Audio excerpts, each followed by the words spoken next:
4 باتیں اپنی بیوی کو کبھی مت بتانا۔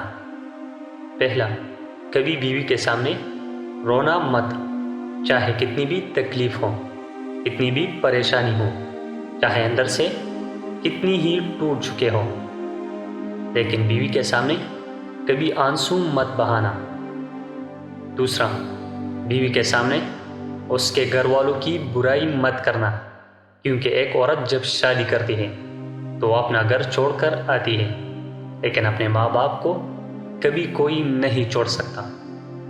تیسرا، عورت کو کبھی بھی اپنی کمائی مت بتانا، کیونکہ ایک مرد کو ہی پتہ ہوتا ہے کہ گھر کس طرح چلانا ہے، سب کے خرچے کس طرح پورے کرنے ہیں۔ ہاں، عورت کو اس کا خرچ ضرور دے، اس کی ضروریات کا خیال رکھے۔ چوتھا، اپنی بیوی کے سامنے کبھی اپنے گھر والوں کی برائی مت کرنا، کیونکہ اس طرح تم خود ہی اس کی نظر میں اپنی عزت ختم کر دو گے۔